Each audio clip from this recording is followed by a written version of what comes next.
So can you tell me, let's just start off by talking about how this classic monster movie is remade in a modern way.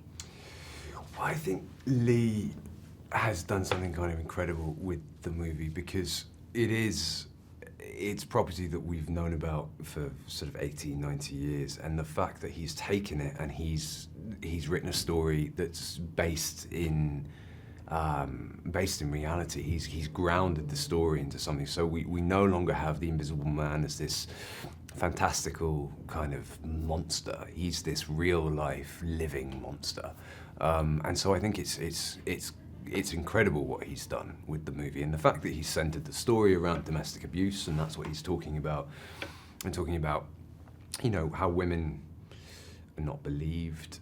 It's a really incredible way of being able to tell that story through this and through the veil of horror in a way. And can you talk about how taking that angle really opened it up creatively for everyone on set as well as for the story? The angle of taking it from the victim's point of view that you were Right, mentioning. right. Yeah, telling it from her point of view. Well, I think that it's really important that we see this story from her point of view and from the woman's point of view, and I think that that's where, you know, Leigh is very, very clever, is that he's written a movie called The Invisible Man, and it's about a woman, and it's about her escaping and dealing with what the trauma that she's experienced in this abusive relationship. I think it's a very, very clever way to tell that story, and an important story to tell.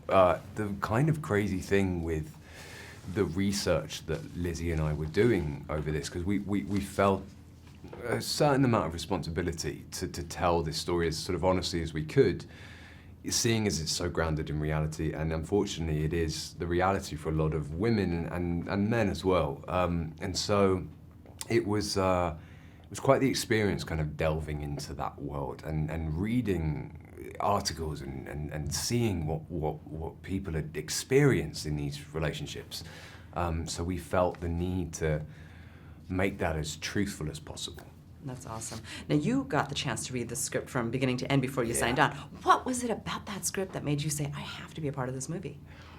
I think it was just the script itself. The script itself was so solid. It was what, you know, as actors we get sent so many scripts and you sort of read them and you'll start daydreaming about something else, or you'll have a little nap. Like in such a long time I hadn't read a script that was such a page turner, and it started at a 10 and then I just went up from there. And that's kind of, what's incredible is Leigh's managed to do exactly what was in the script and translate that onto film. It's a really tense movie.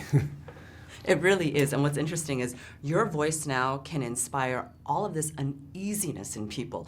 Are you ready, with your American accent of course, are you ready to unleash that type of power on this world? Listen, I have no power, it's all down to Leigh. I think Leigh has, you know, I feel like he's responsible for all of it. He's responsible for making it so terrifying. I mean, I just sort of went in and did what I had to do, but all of it is down to Leigh.